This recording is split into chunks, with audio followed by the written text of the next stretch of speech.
ஆச்சி மசாலா. எந்த சமையலும் ருசி தேடும் ரகசியம். 20 ரூபாய்.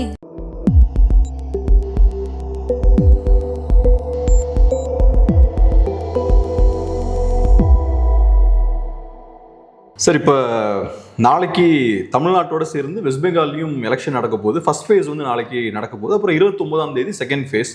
வெஸ்ட் பெங்காலை பொறுத்தளவில் இன்ட்ரெஸ்டிங்கான ஒரு எலெக்ஷன். ஏன்னா இதுக்கு முன்னாடி கம்யூனிஸ்டுகள் ஏறக்குறைய 30 இயர்ஸ் கண்டினியூஸாக ஆட்சி பண்ணாங்க. அதுக்கப்புறம் இப்போ டிஎம்சி 15 இயர்ஸாக ஆட்சி பண்ணுறாங்க. இந்த எலெக்ஷனில் ஒரு பெரிய மாற்றம் வருவதற்கான வாய்ப்பு இருக்கா அப்படின்ற ஒரு கேள்வி இருக்குது. ரெண்டாவது, வெஸ்ட் பெங்காலில் எப்போவுமே ஹிஸ்டாரிக்கலாக பார்க்கும்போது எலெக்ஷன்ஸ் கொஞ்சம் வயலண்டாக இருக்கிறதையும் பார்க்க முடியுது. இப்போயும் நிறையா வன்முறை சம்பவங்கள்லாம் பதிவு செய்யப்பட்டிருக்கு.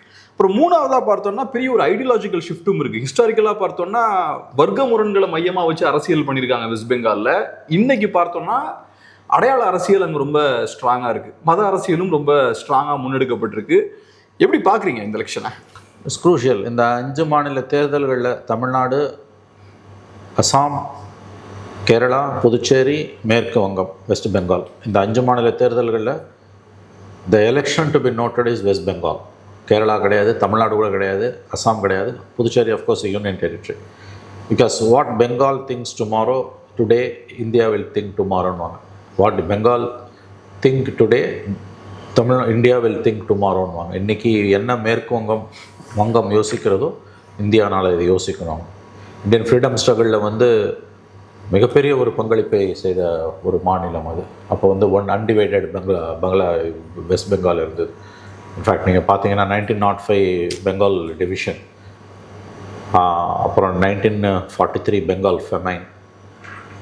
ஸோ பெங்காலோட contribution to India's freedom struggle was amazing. உங்களுக்கு வந்து எக்கானமியும் பெருசு. பெங்கால் ப்ராவின்ஸில் அந்த ஷேர் ரொம்ப பெருசாக இருக்கும். 35-45% வந்து பெங்கால் ப்ராவின்ஸில் வந்துச்சு. இந்தியன் பிரிட்டிஷ் இந்தியாவில். அப்புறம் அந்த கட்ட விரல வெட்டின அந்த இதெல்லாம் இருக்குது உங்களுக்கு வந்து அந்த மஸ்லின் நெசவு தொழிலாளர்களுக்கு. So it's a very fertile cultural, it's a cultural capital of India. Political capital of India. Bombay is India's business capital, Chennai is cultural capital, Bengal is political capital. Political கேபிட்டல்னாலும் அங்கே கல்ச்சுரல் கேபிட்டலாகவும் நம்ம சேர்ந்து. ஆனால் இன்றைக்கி அந்த முக்கியத்துவம் இருக்கா? இல்லை, அதுதான் பிரச்சனை. அதுதான் எல்லாமே வந்து ஒரு டைம் தானே, ஒரு சைக்கிள் தானே. உங்களுக்கு வந்து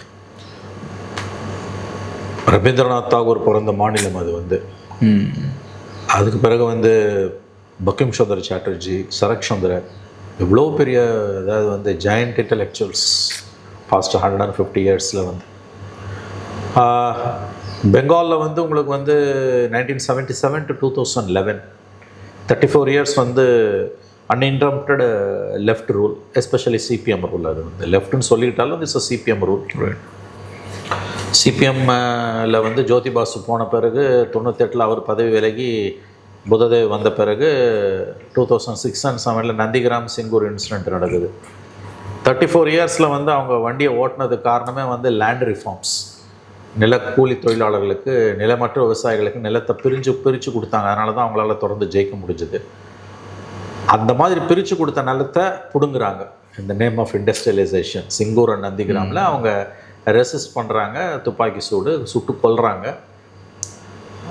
2011 விழுந்தாங்க. இன்றைக்கி எந்திரிக்க முடியாது. அது யோசிச்சு பாருங்களேன், 34 இயர்ஸ் ரூல் பண்ண ஒரு ஸ்டேட்டில் இன்றைக்கி ஒரு சீட்டு இல்லை, ஒரு சீட்டு கூட இல்லை இன்றைக்கி.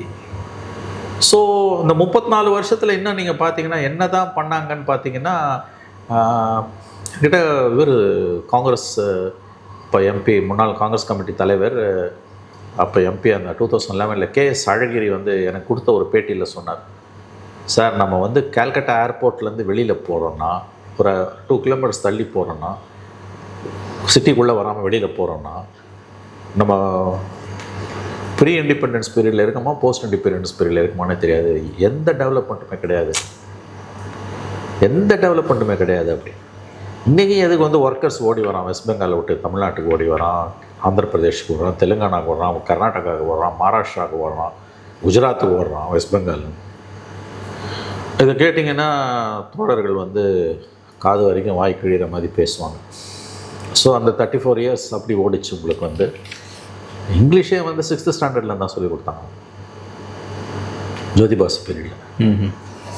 பட் அவங்க மினிஸ்டர்ஸோட சில்ட்ரன் இன்க்ளூடிங் ஜோதி பாசுஸ், கித்தன் கின் வந்து அவங்கெல்லாம் வந்து டாப் லெவல் இங்கிலீஷ் மீடியம் ஸ்கூல்ஸில் தான் படிப்பாங்க. இதை கேட்டிங்கன்னா அவங்க உங்களுக்கு கொடுக்குற பதில் வந்து உங்களை அப்படியே மெய்சில் இருக்க வைக்கும். முகத்தில் குத்துற மாதிரி பேசுவாங்க, அப்புறம் தலைகீழ பேசுவாங்க. At the end of the day அந்த அரகன்ஸ் வந்து the arrogance of CPM is very very notorious all along. அதனால தான் இந்த நிலைமைக்கு வந்திருக்கு. சிபிஐக்கு அந்த அரகன்ஸ் கிடையாது. சிபிஎம் வந்து எம்பாடிமெண்ட் ஆஃப் அரகன்ஸ். சிபிஎம்மில் a section of CPM, not all. யோசிச்சு பாருங்களேன், இன்றைக்கி வந்து நீ 34 வருஷம் ஆண்ட ஒரு மாநிலத்தில் இன்றைக்கி நீ சைபர் ஆவரன்னா என்ன அர்த்தம்? அது அதுவும் நீங்கள் இடத்துல பிஜேபி வருது. பிஜேபி வராண்டா? என்ன பண்ணீங்க? 34 வருஷம் என்னத்தை கிழிச்ச நீ? 34 வருஷத்தில் என்னத்தை கீழ்ச்சிங்க நீங்கள்? இந்த கேள்வியை கேட்டிங்கன்னா அவங்க உங்களுக்கு கொடுக்குற பதில் வந்து அரகன்ஸ் டு த கோராக இருக்கும். நீ யாரா இதெல்லாம் கேட்குறது? இந்த கேள்வியை கேட்குறதுக்கோ அல்லது நான் அதுக்கு ஒரு பதில் சொன்னேன்னா அந்த பதிலை புரிஞ்சுக்கிறதுக்கும் உனக்கு அறிவு தீட்சம், இன்டெலெக்சுவல் கேலிபர் உங்களுக்குலாம் இல்லை. இப்படியே ஒரு சிபிஎம் ஃபங்க்ஷனரி சொன்னார். ஒரு கேள்வி கேட்குறான் ஒரு பையன் காலேஜில். இதை முதல்ல 2 தடவை சொன்னார். அவன் ஏதோ திரும்ப but was asking sharp questions with all due respect. அது ஒரு கட்டத்தில் சொல்கிறாரு, இதை புரிஞ்சுக்கிறதுக்கான இன்டெலெக்சுவல் கேலிபர் உனக்கு இல்லை அப்படின்ற. என்ன ஒரு அரகன்ஸ்! தெளிவாக விளக்குறதுக்கான இன்டெலெக்சுவல் கேலிபர் உனக்கு இல்லை அந்த அறிவு. அதான் சொல்லுவாங்க அந்த காலத்தில் ரெட் பிஜேபின்வாங்க சிபிஎம். இன்றைக்கி பார்த்தீங்கன்னா அதான் நடந்துருக்கு. No there heading for Mamata Didi may be heading for 4th term. அது எப்படிங்க? அது 34 வருஷம் ஆண்ட ஒரு கட்சி சைபர் ஆகுது. ஒரு 10% சீட்டு வாங்க மாட்டீங்க. ஸோ அனைத்து தளங்களிலும் வந்து அது அவங்களோட வாரிசுகளெல்லாம் பிஜேபி போயிட்டான், இல்லை திரிணாமுலுக்கு போயிட்டான். அப்போ இவங்களுமே கம்யூனிஸ்ட் போர்வையில் பிஜேபியாக தான் இருந்திருக்காங்க அந்த காலத்தில். அப்படி என்ன சந்தேகம்? அதான் பிஜேபி கேபினெட்டில் 15 மந்திரினா 15 பேரும் forward community. No BCs, no எஸ்சிஸ். அதுவும் எஸ்சிஸ்லாம் சுத்தமாக கிடையாது. It's a complete Brahminical setup. அது கம்ப்ளீட் பிராமணிக்கல் செட்டப். 15 பேரும் பிராமின். அது அவங்க பொலிட் பியூரோ காம்போசிஷன் பார்த்தீங்கன்னா 9 பேரும் பிராமின்ஸ். அதுக்கும் நீங்கள் கேட்டிங்கன்னா பயங்கரமான அதுக்கு ஒரு விளக்கம் கொடுப்பாங்க பாருங்க. அப்படியே வந்து மெய்சில் இருக்கும் நமக்கு. நான்லாம் கேட்டிருக்கேன், எனக்குலாம் முரட்டுத்தனமான விளக்கம்லாம் வந்திருக்கு. ஆமாம். அப்புறம் ஒரு கட்டத்தில் அதை புரிஞ்சுக்கிறதுக்கு உங்களுக்கு அறிவு வேணும் தோழர்னுவாங்க. ஸோ இதுதான் வந்து பெங்காலில் வந்து இன்றைக்கி இருக்கக்கூடிய சுச்சுவேஷன். வந்து தீதி ஹஸ் டேக்கன் கம்ப்ளீட் கண்ட்ரோலு. ஆனால் படுத்துகிறாங்க. எஸ்ஐஆரில் வந்து கிட்டத்தட்ட 1 crore voters were deleted. கிட்டத்தட்ட 12% டெசிமேட்டடு. 2.5 லட்சம் ட்ரூப்ஸை வந்து இன்றைக்கி டெப்ளாய் பண்ணியிருக்காங்க. நாளைக்கு first phase 152 constituencies out of 293. Bike ride நாளைக்கு banned in West Bengal. 2 wheeler is not allowed. ஏன்னா 2 வீலரில் வந்து ஆர்சன், லூட்டிங், பெட்ரோல் பாம் அட்டாக்லாம் நடக்குதுன்ட்டு. Morning 6 to 6, almost dawn to dusk. ஓட்டு போட போகிறவங்க போகலாமா? provided they should exhibit, provided they show their voter ID and booth slip. So இது அந்த எஸ்ஐஆரில் மோடி கவர்மெண்ட் பண்ண அட்டூழியம், பெரிய அட்டூழியம். Entire system, central government, union government, all the departments are standing against Mamata Banerjee. இப்போ எப்படி பார்க்குறீங்க? மம்தா பானர்ஜியோட டைம் ஒரு முடிவுக்கு வந்துருச்சா? இன்னும் டைம் இருக்கா? அவங்க தெரியல.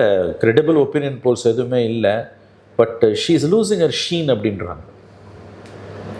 People who visited Bengal, especially cities, கல்கட்டாலேருந்து ஒரு நண்பர் பேசினார். Didi is on the decline அப்படின்றாரு. இதே நான் 21 எலெக்ஷன் அப்போ அவர் சொல்கிறார். 21 அப்போ நான் வந்து என் friend based in Delhi. Delhi 21 போகும்போது கல்கட்டாவில் விசிபிளாக ஒரு சப்போர்ட் பேஸ் கண்டினியூ ஆச்சு. இந்த தடவை அது இல்லைன்ற. அப்படி போது ரூரல் பெங்காலை பற்றி தெரியல நமக்கு. ஸோ பிஜேபியோட டார்கெட் கேப்ரியல் பெங்கால் தான். அதில் எந்த இஃப் தே கேப்சர் பெங்கால்னால் that's nothing like that. RSS will celebrate Modi like anything. ஏன்னு கேட்டிங்கன்னா பெங்கால் வந்து அவங்களுக்கு என்றைக்குமே ஒரு சேலஞ்ச். பெங்காலை மட்டும் அவங்க ஜெயிச்சிட்டாங்கன்னா they have won the complete India. இப்போ சவுத்தில் தமிழ்நாடு நல்ல இடம்லாம் கொஞ்சம் விட்டு இருக்கு இல்லையா, அதை பற்றிலாம் அவங்களுக்கு கவலையே கிடையாது. நீ கத்திட்டு போகணும். தமிழ்நாடு, கேரளாலாம் அவங்க லிஸ்ட் பாதர். உங்களுக்கு ஞாபகம் இருக்கான்னு தெரியல, November 13th or 14th Bihar results வந்து அன்றைக்கி நைட்டு 7 மணிக்கு எவ்ரி ஸ்டேட் ரிசல்ட்ஸ் வந்து அன்றைக்கி நைட்டு செலிப்ரேட் பண்ணுவாங்க. டெல்லி பிஜேபி நேஷ்னல் ஹெட் குவார்ட்டர்ஸில். மோடி வருவார், பூவா மலர் மாதிரி ஃப்ளவர் ஷவரிங் நடக்கும். அப்போ மோடி பேசினார், பீகார் எலெக்ஷன் வந்து மேசிவ் விக்ட்ரி பீகாரில் உங்களுக்கு. மா கங்கா ஹிந்தியில் சொல்கிறார், mother Ganges flows from Patna to Bengal. Mother Ganges flows through Patna to Bengal. அதாவது அடுத்து எங்கள் டார்கெட் பெங்கால் தான். இது கிவிங் அ டஃப் ஃபைட்.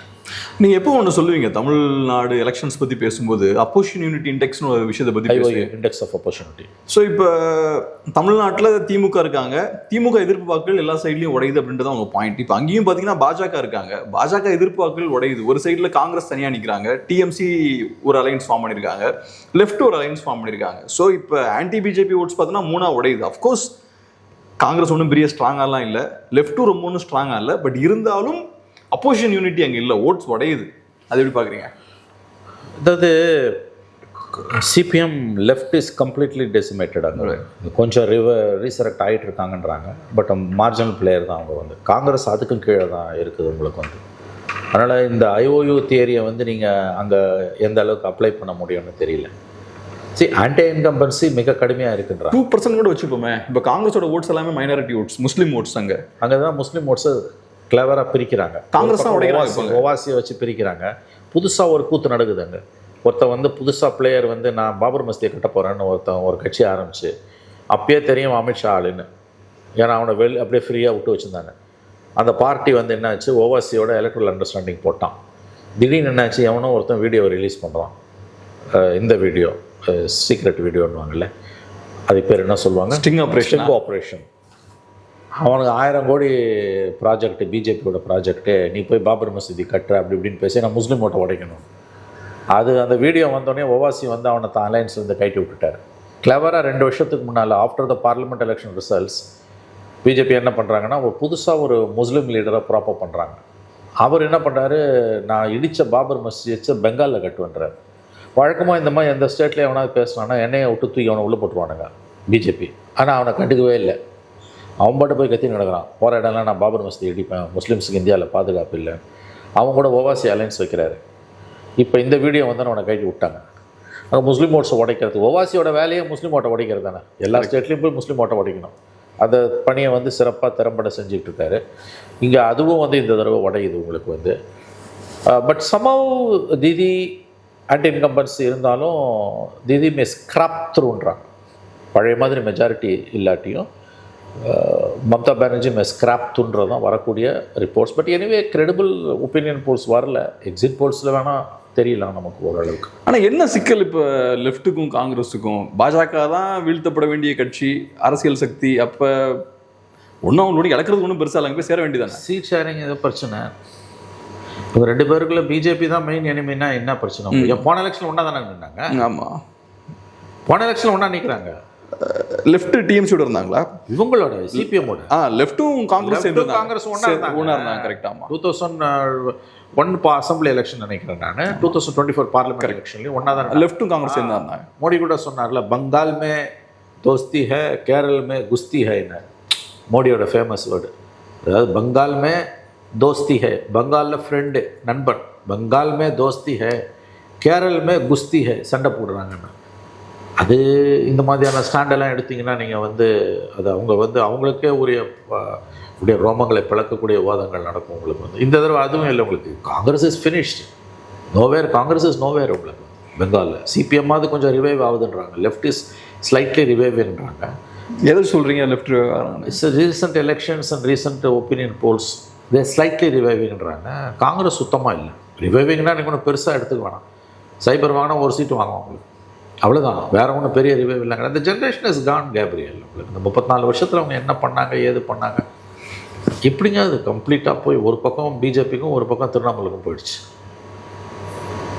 அதுதான் இதை சொல்லும்போது ஒரு டிபேட் வரும். இந்த டிபேட் வந்து 1991 கோர்பச்சேவ் வந்து சோவியத் யூனியன் கொலாப்ஸ் ஆச்சுல, ஏர்லி 90s உங்களுக்கு வந்து 92 உங்களுக்கு அதான் அந்த 91 ஆகஸ்ட் அந்த ரெவல்யூஷன், அந்த இது வந்து போரிஸ் எல்சின் வந்து அந்த இதெல்லாம் வந்தப்போ, அப்போ கொலாப்ஸ் ஆனப்போ கோர்பச்சேவால் கொலாப்ஸ் ஆகி போன பிறகு சொல்லுவாங்க, இப்போ லெனினை ப்ளேம் பண்ணுறானுங்க, ஸ்டாலினை ப்ளேம் பண்ணுறானுங்க. அப்போ there is a school of thought, don't blame the moustache, blame the பியர்டுன்னு. அதாவது இம்ப்ளிமெண்ட் பண்ண ஸ்டாலினியா லெனினியா நீ வந்து திட்டாத, மார்க்ஸை திட்டணும்.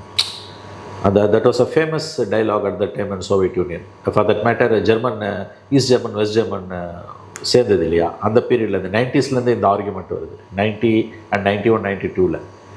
அதாவது கம்யூனிசத்தை இம்ப்ளிமெண்ட் பண்ணவங்களால், ஏன்னா ஸ்டாலினுக்கு எதிராக, நாட் தி ஸ்டாலின், சோவியட் ஸ்டாலினுக்கு எதிராக, ஸ்டாலினோட பாலிசிஸால் தான் வந்து கம்யூனிசம் தோற்றுது, ரஷ்யா டிஸ்இன்டெகிரேட் ஆச்சு அப்படின்னு சொல்லும்பொழுது வந்த ஆர்குமெண்ட் என்னென்னா, among a section of intelligentsia in Russia, Soviet Union, don't blame the moustache but the beard, problem lies with Marx, உன்னோட ஐடியாலஜிலே வரக்கூடிய கோளாறுன்னுவாங்க. அந்த மாதிரி வந்து இப்போ நீங்கள் இங்கே பெங்கால் உள்ள நீங்கள் வந்தீங்கன்னா வந்து உங்களுக்கு 34 years of 34 years of rule, left rule is collapsed, ஒரு டெவலப்மெண்ட்டும் இல்லை, பார்ட்டி டெசிமேட்டடு. அது ஜோதி பாசு காரணமாக, ஐடியாலஜி காரணமாக, டிபேட்டபிள். உங்களுக்கு வந்து த்ரூ அவுட் த குளோப் வந்து இட்ஸ் கம்ப்ளீட்லி டிக்ளைனிங். இன்னும் ஒரே ஒரு ஸ்டேட்டில் கேரளாவில் இருந்துகிட்டு இருக்குது உங்களுக்கு வந்து, வேறு எங்கே இருக்குது உங்களுக்கு வந்து. ஸோ இந்த எலெக்ஷனோட இம்பார்ட்டன்ஸ் வந்து என்னை பொறுத்த வரைக்கும் பெங்கால் தான். இஃப் தீதி எஸ்கேப்ஸ்னால் இட்ஸ் குட் ஃபார் இந்தியா ஒரு விதத்தில். பட் இஃப் பிஜேபி கேப்சர்ஸ் பெங்கால்னா, ஏன்னு கேட்டிங்கன்னா கேப்ரியல், அங்கே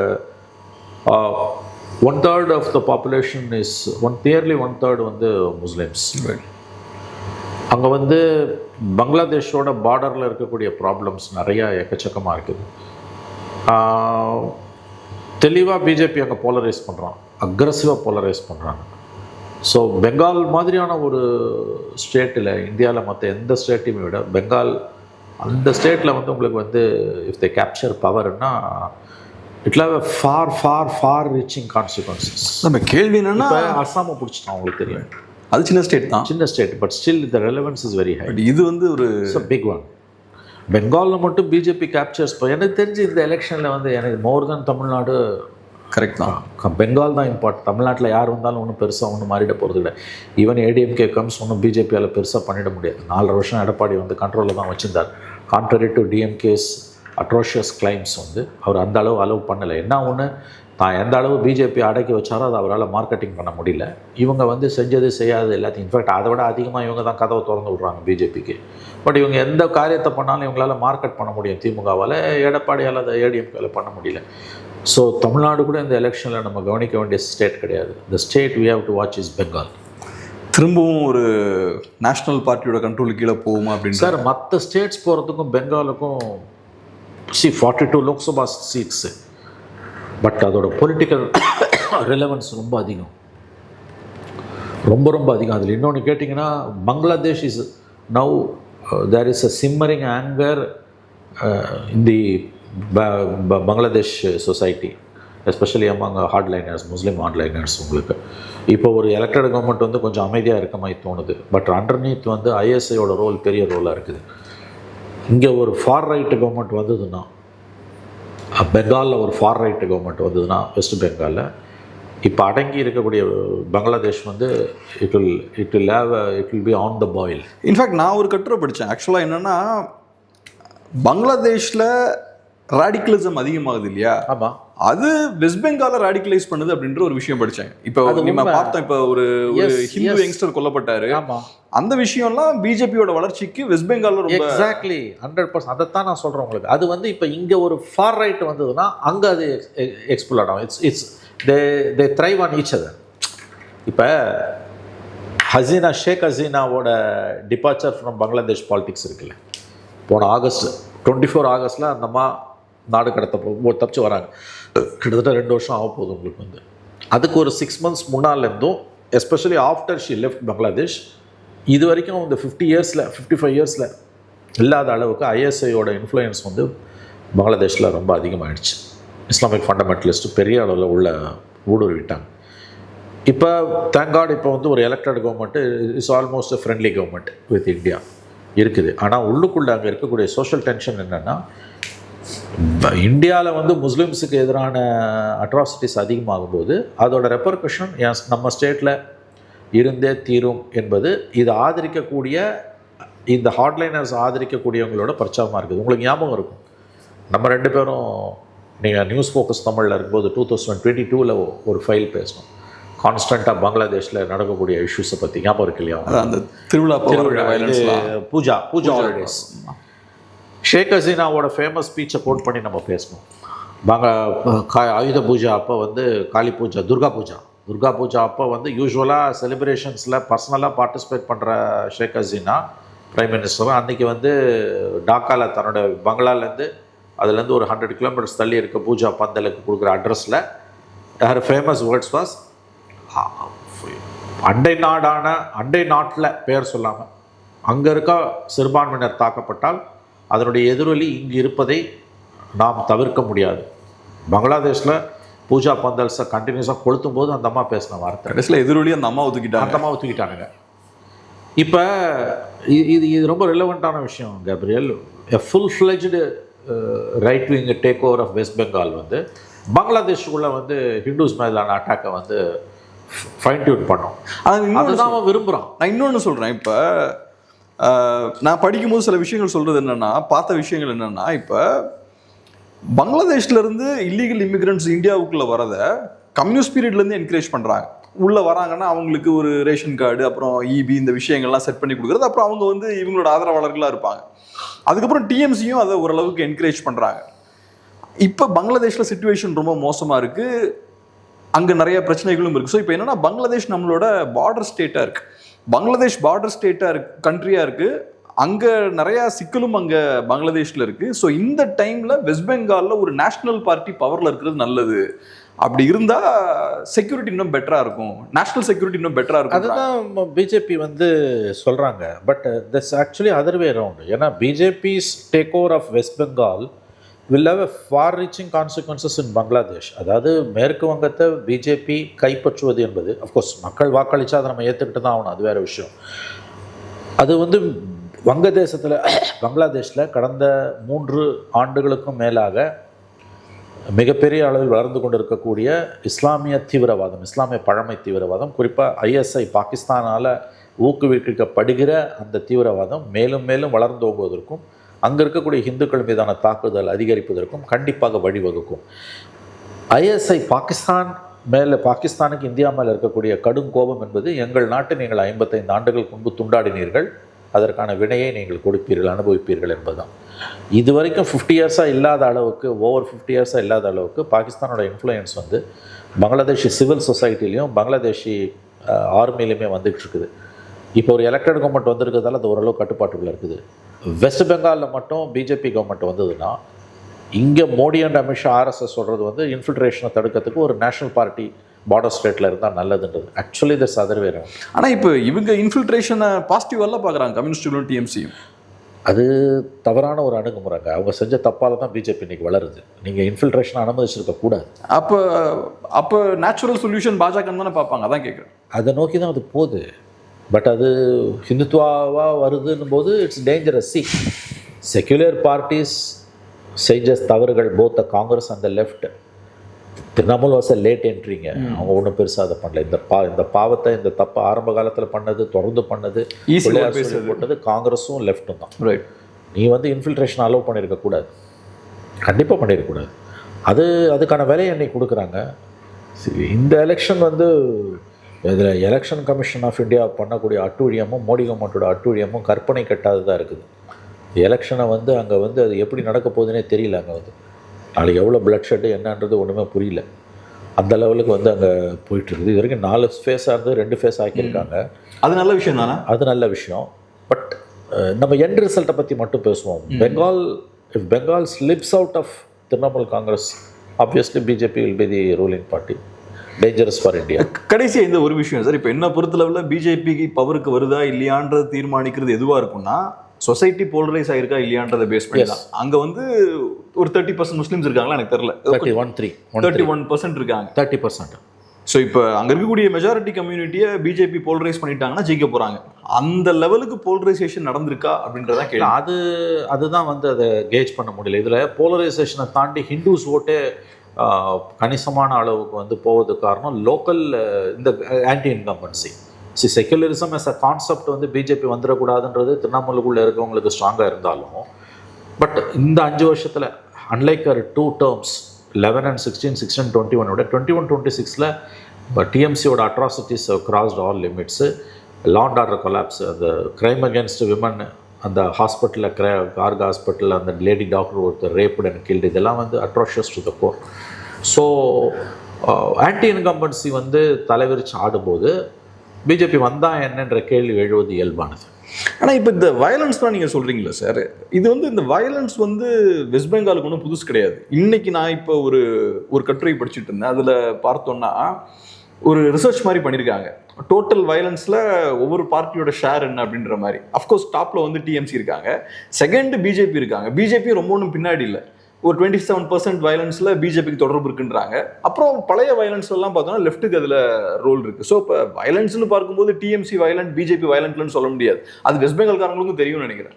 பாலிடிக்ஸை வந்து ஹெவிலி வயலன்ஸ், அங்கே அரசியலே வயலண்ட்டாக, அரசியலே வயலன்ஸ். சிபிஎம் இருக்கும்போது இந்த வயலன்ஸ்ன்றது அதிபயங்கரமான வயலன்ஸ். அதுக்கு பிறகு அது அப்படியே டிரான்ஸ்ஃபார்ம் ஆகி வந்து டிஎம்சிக்கு வருது. இன்ஃபேக்ட் சிபிஎம்மும் டிஎம்சியும் இருக்கும்போது TMC was one of the worst affected political party because of CPM violence, brutal violence by CPM வந்து. அதுக்கு பிறகு அது சிபிஎம் டெசிமேட் ஆகிற பிறகு டிஎம்சியோட வயலன்ஸ் வருது. பிஜேபியும் டிஎம்சியும் ஒருத்தருக்கு ஒருத்தர் சலைச்சவங்க கிடையாது. பட் த லார்ஜர் பிக்சர் இருக்கு இல்லையா, 2 டேர்ம் வந்து பிஜேபியை வந்து ரிஜெக்ட் பண்ண பெங்காலி ஓட்டர்ஸு, வங்க வாக்காளர்களுக்கு, மேற்கு வங்க வாக்காளர்கள் 3வது முறையும் 4வது முறை 3 முறை நிராகரித்திருக்கிறார்கள் பிஜேபியை. 4வது முறை நிராகரிப்பாளர்களா என்பது வந்து அதி கடினமான கேள்வி. Because any government will go unpopular day by day. Local issues வந்து ஒரு தலைக்கு மேலே போகுது. உள்ளூர் அரசியல்வாதிகள், மாநில அரசியல்வாதிகளோட அராஜகம், குடும்ப அரசியல், ஊழல் தலைவிரிச்சு ஆடுது. அவங்க பிஜேபி ஒரு கேடயமாக பயன்படுத்திட்டு நாட்டை கொள்ளடிக்கிறாங்க அப்படின்னும் போது ரொம்ப நாள் இந்த பருப்பு வேகாது. அதில் வந்து இப்போ வந்து தமிழ்நாட்டில் அப்போசிஷன் இல்லை எக்ஸ்ப்ளாய்ட் பண்ணுறதுக்கு, அதனால் திமுக வண்டி ஓடுது. மேற்கு வங்கத்தில் சாலிட் அப்போசிஷன் இருக்குது. BJP has the wherewithal organisation strength, பணம், படைபலம், எலெக்ஷன் கமிஷனோட பலம், சகலமும் இருக்குது. மத்திய அரசாங்கத்தோட பலம் இருக்கும்போது ஆட்சி மாற்றம் ஏற்பட்டால் ஆச்சரியம் இல்லை. பட் பிஜேபி கண்ட்ரோலில் மேற்கு வங்கம் போவது என்பது இந்தியாவுடைய வெளியுறவு கொள்கையிலையும் இந்தியாவுடைய ஃபாரின் பாலிசி சேலஞ்சஸ்லையுமே வந்து பாரதூரமான விளைவுகளை ஏற்படுத்தும். ஆல்ரெடி இந்தியாவோட நெய்பர்ஸ் எல்லாருமே இந்தியாவுக்கு எதிராக திரும்பி நிற்கிற ஒரு கட்டத்தில் மேற்கு வங்கத்தில் பிஜேபி கவர்மெண்ட் வந்துன்னா அது கண்டிப்பாக இப்போ பங்களாதேஷோடு இந்தியாவுக்கு இருக்கக்கூடிய உறவை மேலும் மோசமாகும். ஓவரால் கம்யூனல் சிச்சுவேஷன் இந்த country will also go for a toss. கடைசியாக ஒரே ஒரு கேள்வி. இப்போ காங்கிரஸ் தனிமைப்பட்டு இருக்க மாதிரி இருக்கு. தமிழ்நாட்டில் தனிமைப்படுத்தப்பட்டிருக்காங்க, வெஸ்ட் பெங்காலில் தனிமைப்படுத்தப்பட்டிருக்காங்க, கேரளாலேயும் அந்த விஷயம் தான் நடந்துட்டு இருக்கு. ஸோ இப்போ நடக்கக்கூடிய ஒவ்வொரு ஸ்டேட் எலெக்ஷன்ஸ்லையுமே காங்கிரஸ் பார்ட்டி ஏதோ ஒரு வகையில் தனிமைப்படுத்தப்படுறாங்க. இந்தியா அலைன்ஸ்குள்ள நிறைய முரண்களும் வர ஆரம்பிக்குது. வெஸ்ட் பெங்கால் நல்ல எக்ஸாம்பிள் தான். ஆமாம். ஸோ அது கேரளாவில் மட்டும் காங்கிரஸ் ஜெயிக்கலன்னா Congress will be further cornered. ஏன்னா அதுக்கப்புறம் அடுத்து வரது யூபி எலெக்ஷன். அங்கே you know what's the result will be. போன எலெக்ஷனில் 2 சீட்டு ஜெயிச்சாங்க, 400 சீட்டில். ஸோ இந்த எலெக்ஷனில் the only hope is Assam is gone. கஷ்டமே, அங்கே வர முடியாது. BJP is Hemant Biswas is retaining power. Kerala ஒரு சான்ஸ் இருக்குது. கேரளாவில் ஒரு வேளை காங்கிரஸ் தோக்குது, பினராயிக்கு 3rd டேர்ம் கொடுக்குறாங்கன்னா சவுத்தில் காங்கிரஸுக்கு பெரிய அடி தான். பட் கேரளாவை காங்கிரஸ் ஜெயிச்சிட்டாங்கன்னா it will be morale booster. Bengal anyway யார் தோத்தாலும் யார் ஜெயிச்சாலும் காங்கிரஸ்க்கு அங்கே ரோலே கிடையாது. They lost it for ever. India alliance crack ஆகிற மாதிரி இருக்குல்ல இந்த ஒவ்வொரு ஸ்டேட் எலெக்ஷன்ஸுமே. இந்தியா அலைன்ஸ்குள்ள அது வந்து 29ல் இந்தியா அலைன்ஸ் என்ன ஷேப்பில் இருக்கும். இப்போ இந்த தடவை தமிழ்நாட்டில் ஜெயிச்சா தோத்தா எப்படி போனாலும் ஸ்டாலின் கண்டிப்பாக ஜெயிச்சா, எஸ்பெஷலி ஸ்டாலின் வந்து காங்கிரஸை 29ல் வச்சுக்க மாட்டார், கைட்டிடுவார். பீகார்லேயும் அப்படிதான் தெரியுது, பெங்காலையும் அப்படிதான் தெரியுது. கண்டிப்பாக வச்சுக்க மாட்டாங்க. பெங்காலியாவது இந்த எலெக்ஷனில் அவங்க காங்கிரஸ் இல்லை. வேற பீகார்லையும் தமிழ்நாட்டிலையும் இந்தியா பிளாக்னு ஒன்று இருந்தது. தேஜஸ்வியும் ஸ்டாலினும் காங்கிரஸ் அகாமடேட் பண்ணாங்க. ஜெயிச்சார்னா ஸ்டாலின் 29ல் காங்கிரஸ் அகாமடேட் பண்ண மாட்டார், முடிஞ்சு போச்சு. ஒரு மேடை ஒரு ஸ்டேஜ் கூட ஸ்டாலினும் ராகுலும் ஷேர் பண்ணல. அப்புறம் என்ன alliance? So Bengal is the crucial state Gabriel. இந்த 5 ஸ்டேட் எலெக்ஷனில் நம்ம கவனிக்க வேண்டியது the state to be watch, not even Tamil Nadu. It is not Tamil Nadu, it is Bengal, மேற்கு வங்கம். What Bengal things today, India will think tomorrow. அருமையான ஒரு பேட்டி ரொம்ப நன்றி சார். தேங்க்யூ.